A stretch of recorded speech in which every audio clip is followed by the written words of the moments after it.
All right. Hello again, everybody. My name is Gabriel Rucker, and I am the CEO of Titen AI and the host of the Tales from the Pantheon podcast.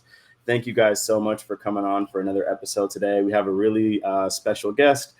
Before we go into that, I want to give you guys some context on essentially what this podcast is for. So, Tales from the Pantheon is really just a no BS podcast specifically to provide entrepreneurs, community builders, just professionals, decision makers with real life stories and, real individuals that are kind of giving a lot of different context into what they've experienced and some of the projects that they're working on. We want to make sure that with what we're building with Titen AI, that we're giving everybody the opportunity within our different ecosystems and networks or individuals even outside of that, just the platforms to be able to tell their stories. And so what is Titen AI? Titen AI is a community-focused relationship optimization platform. In short words, we're building a system that helps decision makers, community builders, and enterprises with 10xing their engagement and their network size. Matching them with the right people, businesses, communities, events, and resources, and not just telling them who and what to connect with, but also how and why.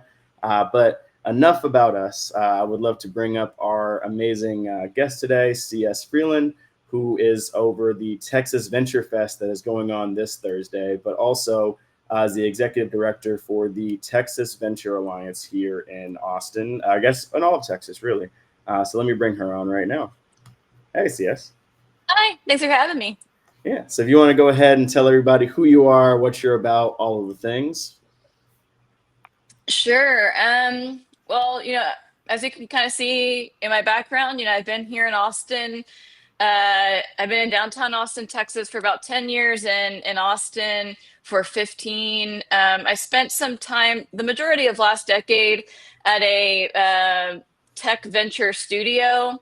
And, since pandemic, I've joined an accelerator, an angel network, and more recently helped to co-found two, one local venture association and now Texas Venture Alliance for the past 3 years as a state trade association for innovation focused on the venture ecosystem of startup and entrepreneur support.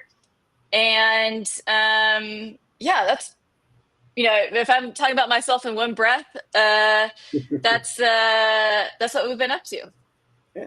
Well, so we'll definitely have a lot more breaths or a lot more, I guess, context we'll be able to give throughout the rest of the session today. But really appreciate having you on again because last year we did a mini series specifically on the startup ecosystem just in general. And we were able to actually talk about the Texas Venture Fest and the Gala that you have as well. You do a lot of really amazing community building events, not just here in Austin, Texas, but really across the entire state. I think you are one of the few people, if not the only person that I personally know that does things on just a massive scale. And so I really appreciate having you on. But jumping right into everything. So I know that, the Texas Venture Fest is really, the marquee venture experience or one of the marquee venture experiences for the entire state. So if you wouldn't mind telling everybody just what it is, what the original vision for it was and how it's kind of evolved. Well, it just started. Now will be the fourth year in Austin, and the context was, well, I haven't really thought about this in a while. But yeah, but you know, when coming out of pandemic, there was this influx of a full spectrum types of startup investors. Before, just to give you some more context, the before pandemic happened in Austin, there might have been, a handful, maybe 10 or so venture capital firms that considered Austin as their headquarters. And then coming out of pandemic, we saw a full spectrum type. It was very exciting, startup, angel investors, all the way to growth equity, family offices that act as pretty much anything or everything, venture studios, growth equity, angels, and LPs. And we really felt like there should be some type of organization, literally and figuratively, around this ecosystem of entrepreneur support. And tactically, like, what does that mean? It's having a resource. Like, really, we first got started as a newsletter because there were so many new events. And remember when everything was opening back up, we really wanted to be in person. We missed each other, and we had to like rethink social skills. I know I had to at least. I know I did. Yeah.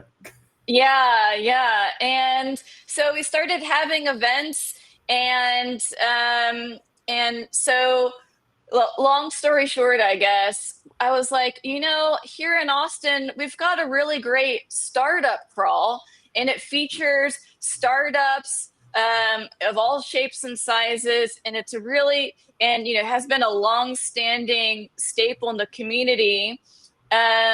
Really since at least 2010, I believe. I think I was at the first or second one. And I was like, well, what if we had a venture crawl and we made the VCs have it?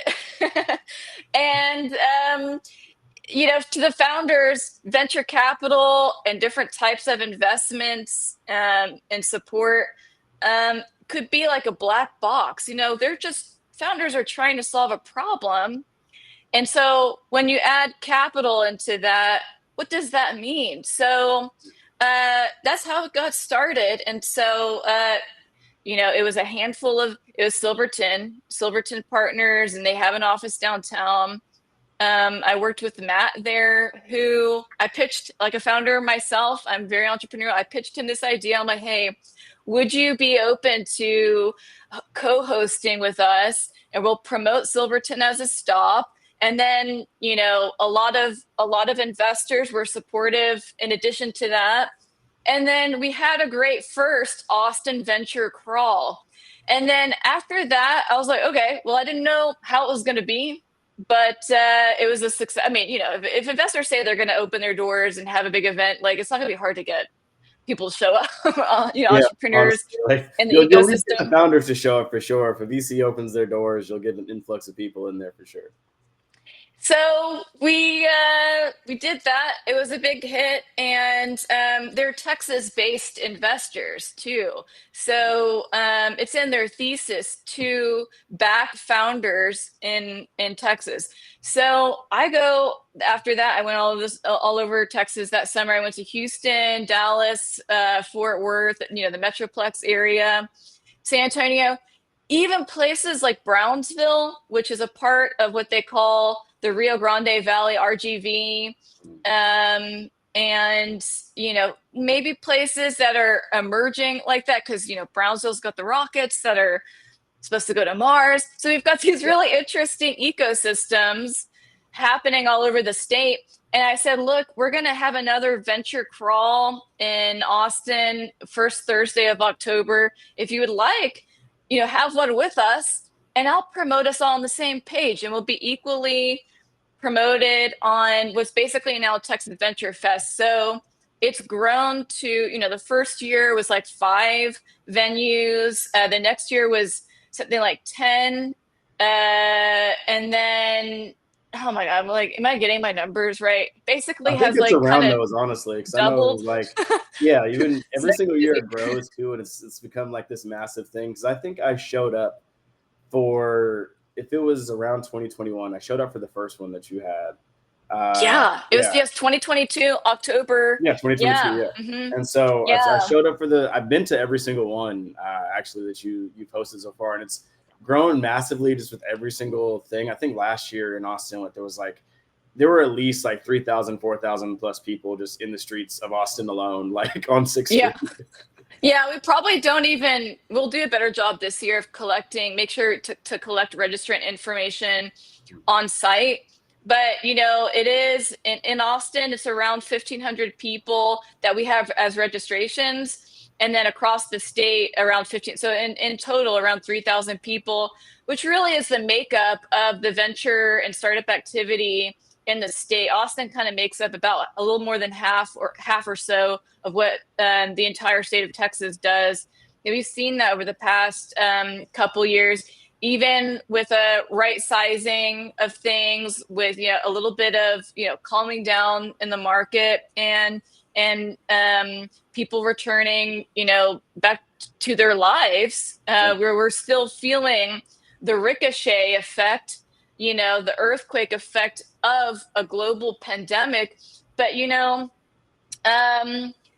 it's been a big community effort. Having said that, we banded together and we promoted each other. And the sister signature event to the Texas Venture Fest is 6 months. They're 6 months apart, and we bring together a lot of the hosts from all across the state, who not only lead by having a Venture Fest in their community, but they are connecting their network into the statewide network. And then we come together. That's around 300 people. The fest is 3,000 people. The galas, you're more like high-end, high-powered. We've got an awards dinner, and we do daytime programming. I don't know if I'm like skipping ahead in your questions. No, It not felt even like a that. Yeah, natural. no, like no, this is all great. And I mean, you've had even like politicians that have come in. Like I think even like the governor's office attended for the last gala and everything as well. So Yeah, and that was sort of the last piece to it. Like we grew with the newsletter, and then I mean, we kind of know this in our world. Once you get like a newsletter and you have like X amount of contact information, you could really host events, online, in person. You could put events together. And I was like, well, if we say Texas, then we should really be inclusive of Texans from all over. And, I've been out to the Permian Basin, Midland and Odessa, where it's kind of like your oil and gas. I mean, it's like the largest area for, what is it, petroleum? Or I'm a little rusty on my talking points on Permian Basin. They do more than like Saudi Arabia and like Russia, like right here in Texas. So we share these stories when we come all together at the Texas Venture Gala and Forum. We have it here in downtown, which is where a lot of the venture activity is. And as you can see, it's an attractive place for people to come visit. And we really, I think about this really personally as the founder of these experiences, that everyone is co-hosting a Texas Venture Fest, and then 6 months later, now they're our guests. We welcome them to Austin, and it is like the feeling of seeing my friendships and business partners, co-creators from across the state come together, and then they meet each other.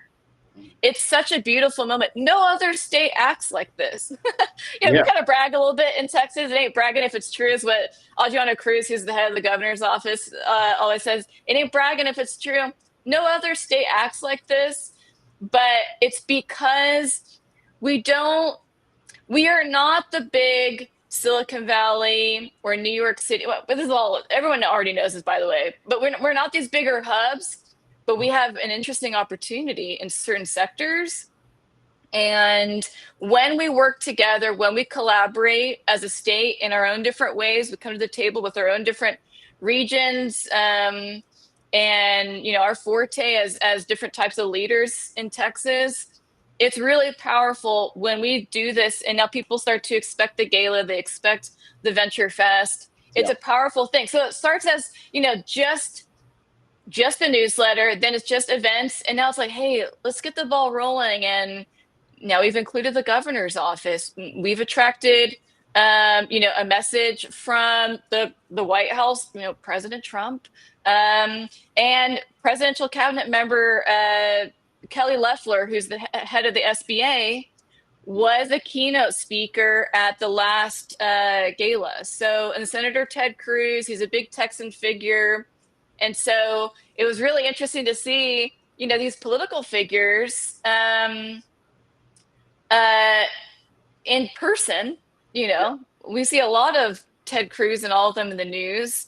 And regardless of politics, these are very powerful figures that do affect our community. He's the Senate. Let me see if I get this right. He's the co-chair of the Senate Committee on Science and Technology, and really he can make a lot of decisions on behalf of our community, which is why we need to have an open door federally at the state level.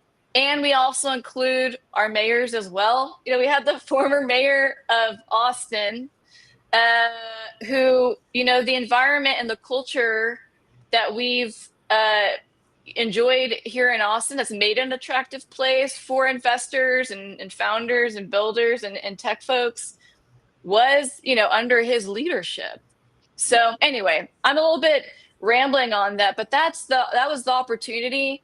And it's been an incredible life adventure with all of these people.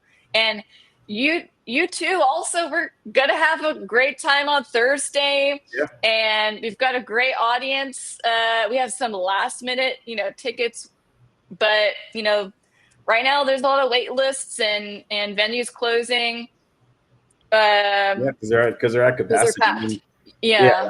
I mean, even last year without as many spots, and you guys have a lot more programming this year than even before with last year, and there were still, thousands of people that you brought together across, at least 10 plus cities, and now it's 15 plus this year. So it's kind of crazy. But even then, I mean, the bars were packed last year whenever we were trying to, hop in between different spots. I believe I was hanging out at like Moneta Ventures at a certain point. Oh They had yeah. a setup there, and I talked to probably like two billionaires there just during that time randomly. And most people didn't even know. They thought they were just like entrepreneurs, but I like was just having a casual conversation, and they were talking about some of the exits that they've had and everything else. I mean, as we went down the street to, like S3 spot and like Live Mhm. Oak and everything, like those bars were just completely packed for pretty much the entire time that I was there. And so, it's difficult for most community builders, period, to pack out a venue, let alone, I think there were like 6, 7 venues that you had booked last year, if not more, all on the same street that were all packed. And that was just in one Yeah. city because you guys were in San Antonio, Buda, what is it called, Houston, that like all of the major cities, all the way up to, I believe, El Paso was on the list as well, right? So it's like and people don't realize how big Texas is. Like El Paso is not close at all. So like, Oh, no, they're in a different time zone. yeah, no, they're completely like separate. Like Texas is Yeah. absolutely massive, and so the ability to not only bring together a bunch of different cities, but also cities that aren't necessarily really close together, all operating literally at the exact same time. And so, I guess my next question kind of centers around that, with like how you co-host and collaborate across multiple cities. Like, what are the biggest challenges with that? What are the and we talked about some of the opportunities, but just with even orchestrating that like post event as well, like how you coordinate an ecosystem wide event, and then what the aftermath of that looks like. Well, it is tough, especially I'm saying is like 2 weeks or 2 days before the event, basically. Um, but I had to slow down sometimes and then realize that when we talk about being collaborative, it is tough. Like but the opportunity is to collaborate in our own way, meaning like what I'm doing here in Austin, there are technically 10 different venues now, which is scary when I say it. But, I even literally last night, I was texting the Houston organizer and he said, "Hey, do you have, a checklist for this or information on that?" We're like sharing notes, and he's got a full day there of all sorts of investors in Houston. And we're learning from each other. I have learned from Brownsville a lot, you know, uh, in the grand scheme of things, we're being really resourceful. We're testing out things in the community. Um, and I think that's just the opportunity. And when it when it comes down to it, like tactically, it's like event planning. It is sharing resources, because they have partnered with us and help carry the Texas Venture name and brand. We always promote them in our newsletter. They help me sometimes by sponsoring the gala, for example. They sponsor their own Venture Fest and cover the costs on that. And then we're starting to think now, like, what's the next step from that? We have all learned from each other. We've inspired and grown new types of fests. Um, so, it's kind of like when we talk about innovation, we used to say the word disruption a lot. We don't really say that anymore because like it's overused or whatever. But we talk about like these words, these like nice, friendly, or kind of sometimes cheesy words like innovation, disruption, community, collaborativeness. We're actually talking about a lot of hard work, Yeah. Um, No, it's and not easy at all. It's like yeah. there are only a few people that I know that have created an event where it's like over 1,000 people. Like I've had an event that's been over like 3,000 people, but that was all in like one condensed space. Like doing this is a Um, massive undertaking, mm, even like for anybody. Period. Like that's why I'm yeah. flabbergasted at the fact that like okay, one city, I get it, but like multiple areas, I like people like unless you're a community builder, people don't understand like that's a lot of like stress, work, planning, like and for things to go off pretty much without a hitch, like it's like it's literally baffling because it's extremely difficult to do. It's a very fine art to get that done that honestly I don't even think I could do. So I applaud you because like You're freaking me out. no, No, no, no, no, it's not. no. Thank you It's for not saying easy. So that's that. why hell, I'm learning from you in these moments. I know a lot of other people that are community builders, like just in my network on our platform, just people that watch in. Like, I guarantee you, people are going to listen to this. People even last year when we talked, there were a couple of community builders that asked me, "It's like, Oh, so how the hell did she do that?" And I'm like, "Dude, I have no man. idea." Well, thanks for saying that. Yeah. I mean, it's just hard. But if I think about how we've done this, maybe our weakness is also our strength. Is like, I just want to because we have this understanding of how difficult it is to gather people and across many different motivations and regions and skill sets, even ourselves. Like I'm working with different types of leadership all over the state. And then I think it's because we had this understanding how hard it is. We just care so much. Yeah, We're just like, oh my God, save me. Because we care so much. We're willing to just go above and beyond for others because when we do that for others and we know that our butts have been saved because others have done that with us, yeah, now we've got this is interesting. I'm thinking about it when I'm telling you. Now you're like my therapist now, but now we've got like this shared, we almost have like a shared struggle, a yeah, shared hardship yeah, that's not just like, okay, well, Texas has been seen as a flyover state. It's like a shared hardship of like the type of person who would lead in their communities. And after a couple of years, I'm like, look, state trade associations are essentially like membership clubs. And yes, you can have access to events and resources and all that. But in particular, with Texas Venture Alliance, because we are doing this really hard work and it's branded Texas, we have this shared hardship that it feels like its own community in general. yeah, And adding more to that and in their own way, would love to partner with you. We work with, even in 2 days, we have you featured with other venture podcasters. So what does the venture media, how do they yeah. play into it? Not just investors, not just incubators, accelerators. Now universities are starting to get a lot more involved as they see the need to be more resourceful in the community. And so I think that is where we really shine. And, the last thing I would say about it is we have started to partner with folks outside of Texas because they have seen all of this that's going on, and we make a lot of noise, Yeah. which we could do together as Texans, but also testing out in aligned regions that are kind of match Texas, which is hard to say because Texas is a microcosm. In my opinion, it's a microcosm of the country.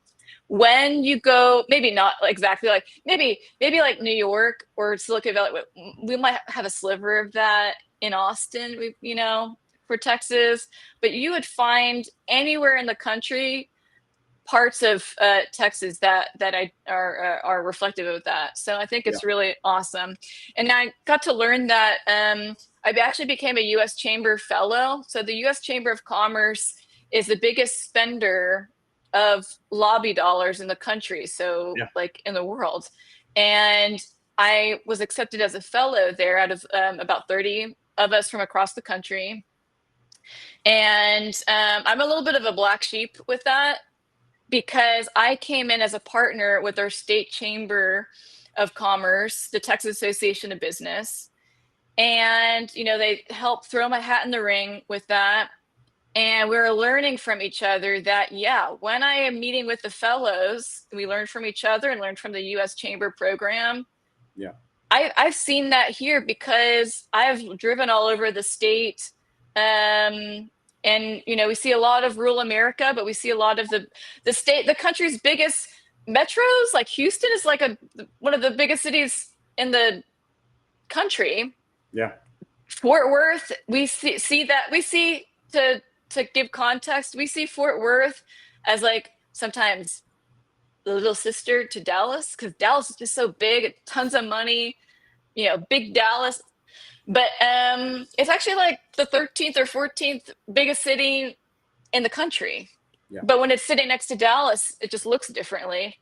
So anyway, yeah, that's what I would say about Texas and future opportunities and thinking again nationally as Texas leadership can make a difference in this country. And that, the deputy administrator of the SBA, he's a Texan. Ross Perot Jr., I was just at his ranch and they had a big conference that the governor and his economic development team and his office have. Ross Perot Jr. is a big Texan name. He's a big Texan figure too. And now he's the chairman of the U.S. Chamber of Commerce. So, there's a lot of opportunities with that and it's great to see. Yeah.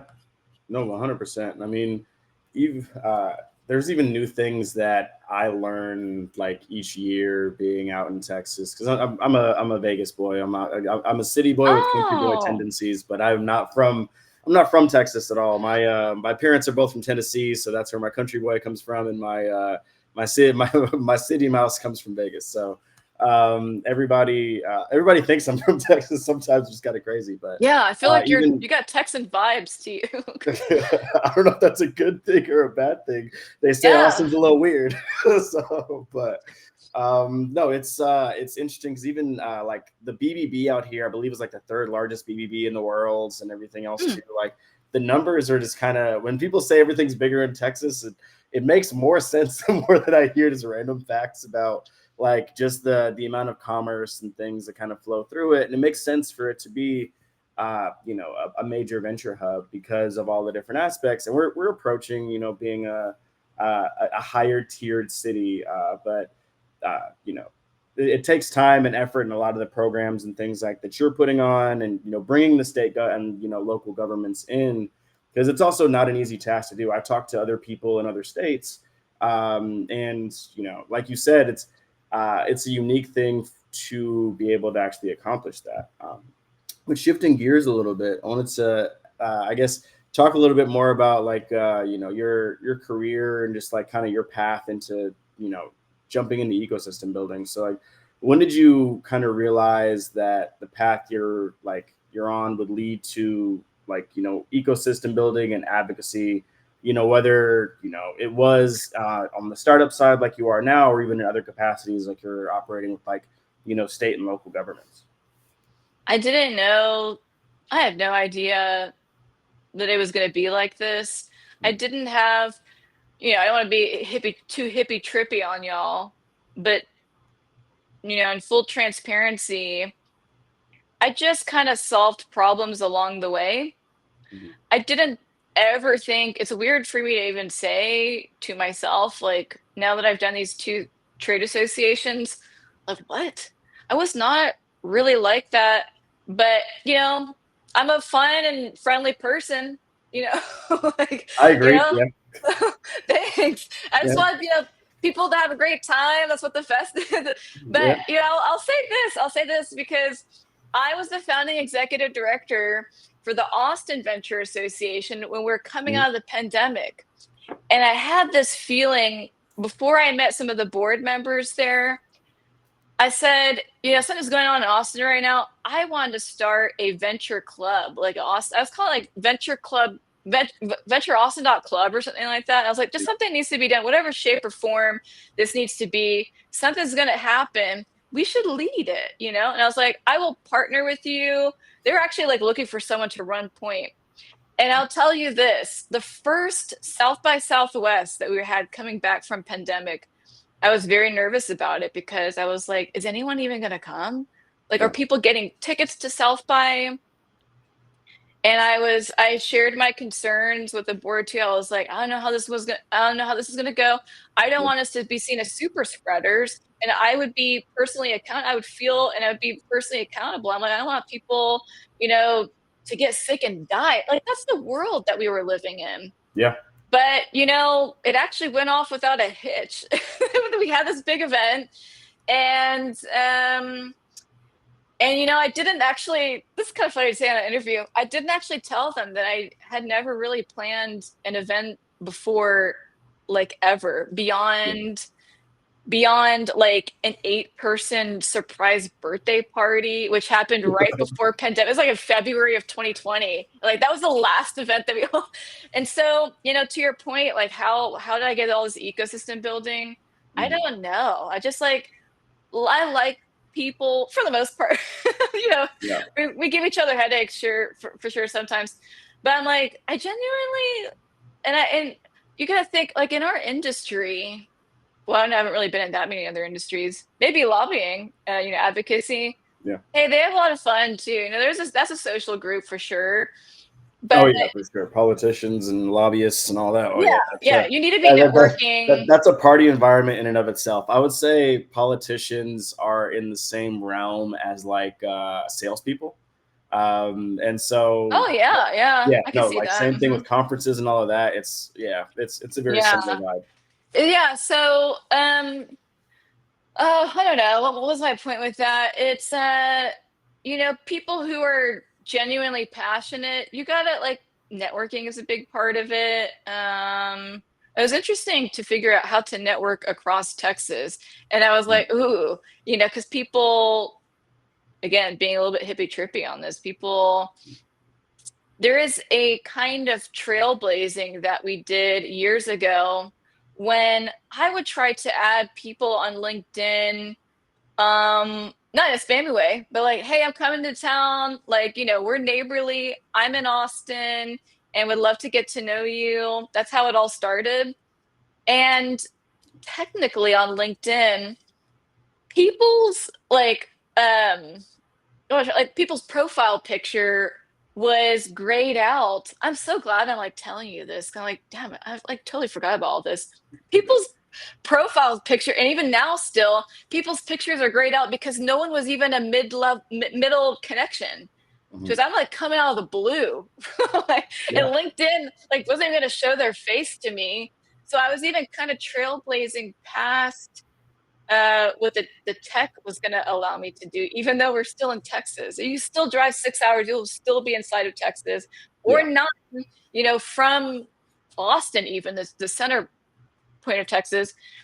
Anyway, so, but, to back to your point about like, how did I was going to know that I was going to be an ecosystem builder? Like, what I had a feeling. I'll tell you this.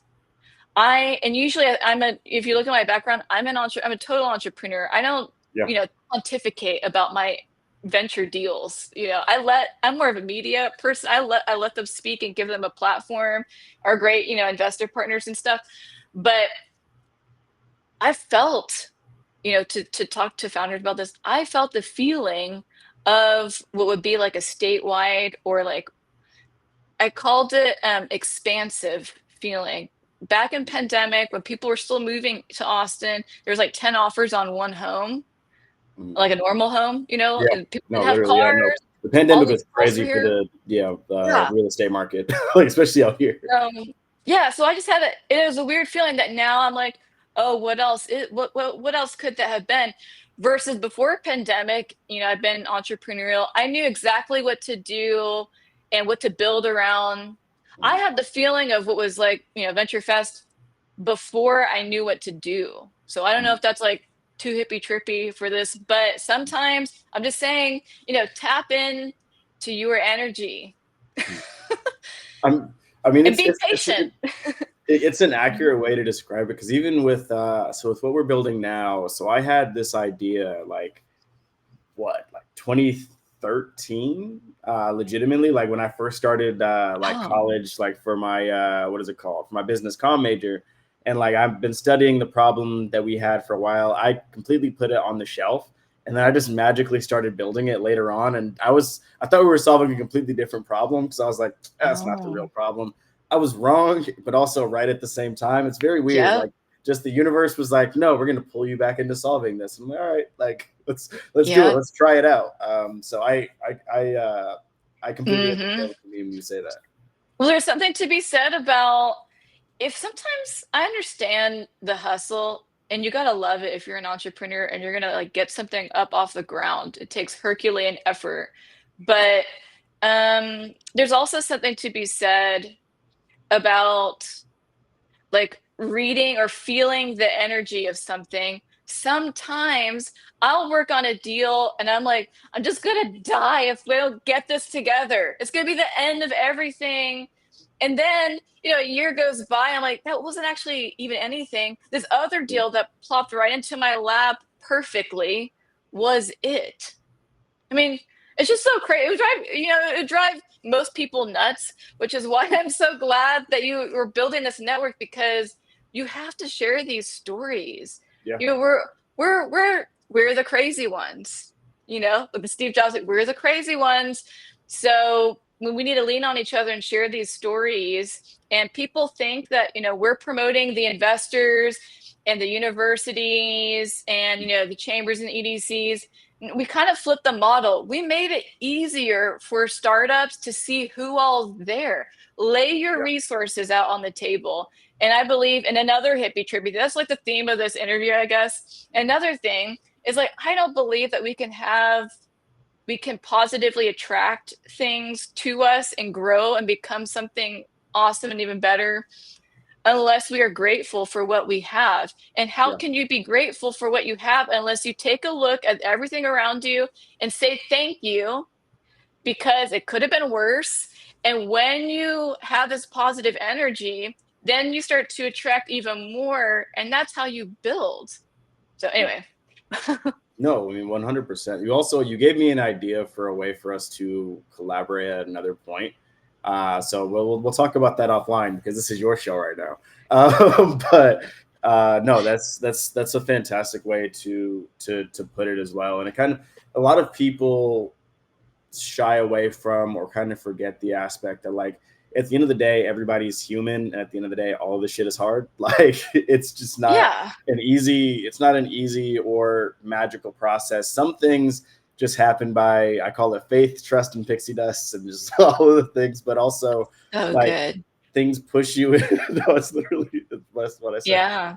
But it's also like there's Yeah. a lot of work that goes into it. I mean, I've seen a lot of the work. I've heard a lot about the work that you've done just around town. I think even before we actually like met and hung out at a certain point at like one of these events. I think it was like 2 years ago now. But before then, like, I had kept hearing around town just like, okay, these are the amazing, crazy, fun things that like you were putting on, and blah blah blah blah. And I, but it's also like these authentic kind of conversations and stories, because you always keep. I think we all develop a certain mysticism, especially as we like start to have like a couple of successful events or do a couple of things. Yeah, I Also, know what it's you like mean.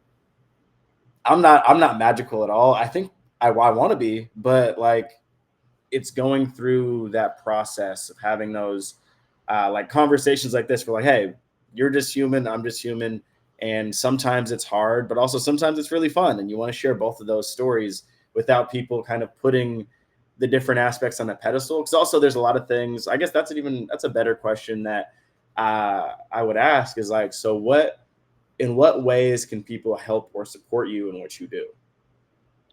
Well, I want to back up and make a point to what you're saying. You're like, oh, I don't know if I'm magical. Yeah, you do. You are magical, and I don't mean to be cheesy, but like, like I'm a Care Bear or something. Like, oh, everything is awesome, magical. But, but that's the beauty of it is I do believe, in such a crazy world, even coming out of pandemic and stuff, but there's is magic everywhere, you know? And then when you say things, you be careful what you say because it's really powerful. You really can Yes. speak these things into existence. And we're both entrepreneurs. Like we have to always think about that too. Like I do it myself. I mean, you kind of like vent a little bit, like just get out of your system. Yeah. But like you do have something magical about you, and then I have something magical about me. And when we see that in each other, and this is happening across the state, and we see this in founders, that's like the opportunity. It wasn't to create an association where people can cut like a 10 or 20 or 30K check and then like have a board membership and then do like, yes, that can happen. Yes, it happens. But we're talking about people. We're talking about the magic that entrepreneurs can create and they will create. And if you focus on that, then this is what people talk about when they say we need to further human flourishing. This is what human flourishing is, Yeah.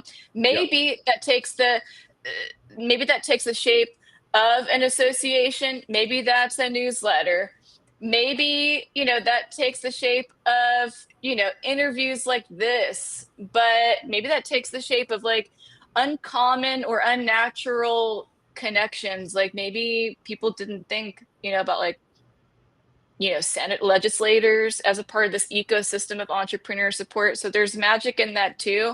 And just sharing those stories, which you do a great job of anyway. Yeah, yeah. It's all good. I don't even remember what your question was, but I No, just wanted to make I'll jump back into it because it was also just an off the cuff question, but I do remember it. But I want to redraw in on a point that you said when you said that everything is magical. One of my favorite quotes that I have learned in life actually came from like one of my college art teachers, and she gave me the quote of "everything is art." Like literally everything, every single aspect when you Oh think about it yeah. is a piece of art in its own way, right? And so that's the Yeah. same thing that like I kind of draw from that sometimes and I look at like my journey or everything else, like everything is unique and everything that is unique is beautiful in some way. And it also Yeah. is it's got this like it can have power or weight to it if you want to, put that into it. Yeah, Um and then look, it's all about perspective. yeah, It all sounds so cheesy, but it's like if you think about it, and like everything is art, there's beauty in everything, and even really horrible moments, there's something that came out of it. You could live your life thinking that everything was crappy, and even good things, you would see it as just crappy, yeah, or bad. Or wouldn't you rather go through life, even if you were wrong, like the truth of it or whatever, even if you were wrong, if you look back on your life and you were just able to somehow see it as a good thing, then you have actually lived your life as seeing everything as good versus the same CS who lived her life thinking everything was crappy. mhm, It's a different life. It's an yeah, entirely different life with the same life. So, it's hard, but there's even beauty in that. Like, hey, it was actually really crappy, but my experience and my view of it, maybe to change it, for the better, that was the opportunity. The same thing for Texas. I'll say this with Texas Venture Alliance. I wasn't thinking that Texas was the best place to build. We attract conversations like that, and people will, promote me on a panel and so I'll talk about Texas. But I actually thought that Texas could have been better. And we always talk about these silos. We need to Yeah, break down the silos. We need to talk to each other. I'm like, just shut up. Just do it then. yeah, Everyone just needs to shut up and do it. And yeah, so that I did it, it was really, risky and dangerous. Financially it was all crazy. But I'm like, someone has to just run, and just like an entrepreneur, someone's just got to run out there and just do it. Just shut up and do it. yeah. I mean, that's literally the exact same thought that I had too, which is like some people hate me in Austin when I say this, or like in Texas in general. So I'm like, I don't view any location or any space as like being this like utopian place. Like I see the good and the bad. Maybe I'm too much of a realist. Maybe I need to be more sunshine and more rainbows. But I am like that. Like the reason why we're building what we're building specifically, and why I kind of retapped into this problem set was because yeah, the ecosystem in Austin is fantastic, right? I love the startup ecosystem is literally the thing that's keeping me here, and like from that there's still enough flaws in it to where I'm like, okay, there's still a problem here that can be fixed and can be addressed, even with an amazing ecosystem, probably one of the best ecosystems I've seen for entrepreneurs or business owners or whatever in the from all of the places and cities and everything that I visited or had the pleasure of taking part in or living in. And so it's like we also can't see everything as being perfect. We have to find things that we can fix and can address instead of just kind of brushing them under the rug. But we can also Yeah. admire the beauty of like this is awesome, but also let's continue to make it better. Yeah, it can be both. And yeah, I mean, it is both. And I like being around builders, which can be a little hard in the political, as we've gotten more into advocacy, um, the bureaucracy of things. I would say, regardless of politics, we do have the most active administration, whatever that Yeah, means to people. No doubt about it. We have the most active administration and the people and the programs around it. And I don't know if, okay, this is going to be really interesting to see this interview after everything. right. We're going to go down in history. But I do think that, again, regardless of politics, we have never seen this many entrepreneurs, tech people, investors in and around the White House in DC. And we have never had this moment in time where we are thinking about the country as a country, and what can states Yeah, do? We're looking at other states. When the Democrats left, if there's redistricting by the governor, influenced by Trump or something like that, um, it now impact. Where did they go? They go to Chicago, the Democrats. And then what did Gavin Newsom in California do? He had a response, to what Texas is doing, and he had a response to what Texas is doing. So we have just never had a more yeah, active. And I'll make a point about this, that some of the worst, or some of the most seemingly chaotic, I'll call it chaotic times, like a lot of stuff going on, a lot of shape shifting in the landscape and the market and in people's lives. In yeah, our world, like in startups and venture, some of the best companies, which means problem solving and solutions, come from these moments of uncertainty. Some of the best companies, they have, and we all know them. So I just like yeah, that, with we talk about like tech companies or something. I think of that with people too. And our community is really well situated with our background and what it takes to be anything in this industry, in this crazy, startup and venture industry.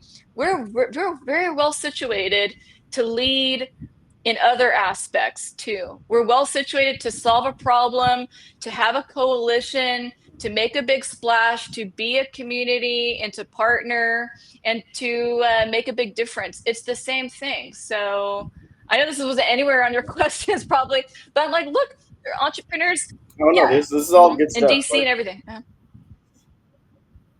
Yeah, no, what I always tell people on this, because we always go down some side tangent, which is always good. Like if we stay on the topic and it's a really good topic, I don't care about pre-written questions or BS. That's what the whole point of this is like real, authentic Yeah. conversations about things, right? But I want to draw back into the question that I asked because I do think it's important, which is, what do you need help with and how can people help you? Oh, that's my cue. Okay. Um, Yeah, Invite people, to the fest, join a fest, and realize it's not perfect. It's kind of like during South by when there's a lot of activities going on. We basically we're doing that. Basically, we branded it Texas. We should focus on our ecosystem and our community. So that's what it is. Join a fest, sponsor one next year, come to the gala. We're thinking about the gala now. And that's a really big, effort. It's a lot of fun. We get, in our industry, sometimes we don't really see each other get like dressed up. Like it's a gala or a gala to people yeah, outside of Texas, a gala. And sign up for the newsletter yeah. so that we can keep in touch on all this stuff. No, perfect. And I want to make sure there's a couple of more things we can go into, but also I know that my laptop is down 5% too. So Oh, okay. I'm sorry Yeah. about that. But I want to make no, it literally is on 5. I just looked at it right now and I turned my brightness down because that's on Okay. 5%. But I will say I want to make sure that we highlight like how can people get connected with you. Oh, yeah. And so if you want to like give information on how people can stay connected with you, how can people can basically be a part of all of the things that you're doing. Yeah, just use the QR code. I guess that goes to my LinkedIn, and I'm pretty active on there. I probably won't be as active like after the fest. I'll probably take a breather. I'm already planning to Yeah, be a little bit burnt out, which, as an entrepreneur, I a little bit run myself into the ground for these events, but I like to give my fullest to something. And so if there's any way that you could help, you see, like you want to volunteer or whatever, stay connected and you'll know what's up. yeah, awesome. And just for everybody, if you want to sign up for the Venture Fest this Thursday, please do. The QR code is below for the Venture Fest. And yep, see, my laptop's already dying on me because my video is just going super Okay. slow. So I'm gonna turn my video off. First up, I love technical difficulties for things, Happens. right? Right where we're at the end. But the QR code is there on the screen for that. And then if you want to just sign up directly on the Luma calendar, the Luma calendar is right here. So definitely make sure you sign up. I'm going to be there live and in person without any technology. Hopefully, maybe just a mic or two on what is it on Thursday? I think 2:45 is when we go on to do a quick Yeah, segment with an investor. It'll be my turn to So, have the technical difficulties. We'll speak it into existence. right. No, perfect. So that sounds better than me having them. But no, literally, no. Thank you so much for being on. And yeah, no, No, sorry all for the good. random glitch right at the end. I honestly didn't even realize my laptop was draining that No, fast. I no, have it's no all idea what's good. going on. The So, spotlight's on me now. but right. But no, thank you so much for coming on, and thank you guys all for listening to the session today. And definitely make sure you guys attend the Texas Venture Fest across all of the different cities. If you're not in Austin, but you are in Texas. It's probably a city that you are near or a city that you are in where some amazing things are happening. So please make sure that you Sounds attend. good. Thank you. All right, perfect. All right, thank y'all. And let me